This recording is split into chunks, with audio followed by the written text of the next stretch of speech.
Hello, ನಾನು doctor Abhilash. ಇವತ್ತು ನಾನು ಇ ಸಿ ಜಿ ಬಗ್ಗೆ ಹೇಳ್ತೀನಿ. ಇ ಸಿ ಜಿ ಅಂದರೆ ಏನು, ಇ ಸಿ ಜಿ ಏನು ರೆಕಾರ್ಡ್ ಮಾಡುತ್ತೆ? ಇ ಸಿ ಜಿ ಹಾರ್ಟಲ್ಲಿರೋ ಎಲೆಕ್ಟ್ರಿಕಲ್ ಸಿಗ್ನಲ್ಸ್ನ ರೆಕಾರ್ಡ್ ಮಾಡುತ್ತೆ.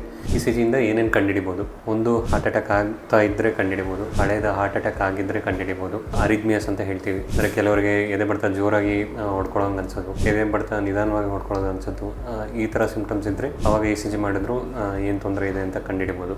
ಲವಣಾಂಶಗಳು ಅಂದರೆ ಪೊಟ್ಯಾಷಿಯಂ, ಕ್ಯಾಲ್ಶಿಯಂ, ಮ್ಯಾಗ್ನೀಷಿಯಂ ಹೆಚ್ಚು ಕಡಿಮೆ ಇದ್ದರೆ ಅದನ್ನು ಇ ಸಿ ಜಿಯಲ್ಲಿ ಕಂಡುಹಿಡಿಬೋದು. ಯಾವ ಪೇಷಂಟ್ಸು ಇ ಸಿ ಜಿ ಮಾಡಿಸ್ಬೇಕು, ಏನೇನು ಸಿಂಪ್ಟಮ್ಸ್ ಇದ್ದರೆ ಮಾಡಿಸ್ಬೇಕು? ಒಂದು, ಎದೆ ನೋವು ಇದ್ದರೆ ಮಾಡಿಸ್ಬೇಕು, ಅದು ಎಲ್ರಿಗೂ ಗೊತ್ತಿರೋದು.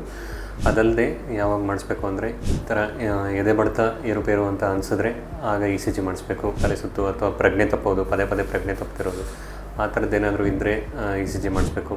ಮತ್ತು ಕೆಲವೊಂದು ಅರಿಥ್ಮಿಯಾಸ್ ಅಂದರೆ ಅದೇ ಎದೆ ಬಡ್ತ ಏರುಪೇರು ಇರೋ ಪೇಷಂಟ್ಸು, ಅವರಲ್ಲಿ ಫ್ಯಾಮಿಲಿ ಹಿಸ್ಟ್ರಿ ಏನಾದರೂ ಇದ್ದರೆ ಆ ಥರ ಪೇಷಂಟ್ಸ್ ಇ ಸಿ ಜಿ ಮಾಡಿಸ್ಬೇಕು. ಡಾಕ್ಟರ್ಸೇ ಇ ಸಿ ಜಿ ಮಾಡಿ ನೋಡ್ಬೋದು. ಅಂದರೆ ಪೊಟ್ಯಾಷಿಯಂ ಏನಾದರೂ ಏರುಪೇರು ಇದ್ದಾಗ ಸಸ್ಪೆಕ್ಟ್ ಮಾಡ್ತಾ ಇದ್ದರೆ ಆಗ ಇ ಸಿ ಜಿ ಡಾಕ್ಟರ್ ಮಾಡ್ತಾರೆ.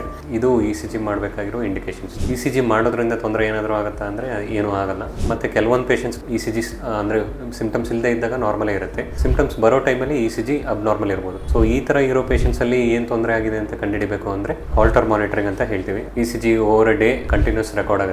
ಅದರದ್ದು ರಿಪೋರ್ಟ್ಸ್ ನೋಡಿ ಅವ್ರಿಗೆ ಏನಾದರೂ ತೊಂದರೆ ಇದೆಯಾ ಅಂತ ಕಂಡುಹಿಡಿಬೋದು. Thank you.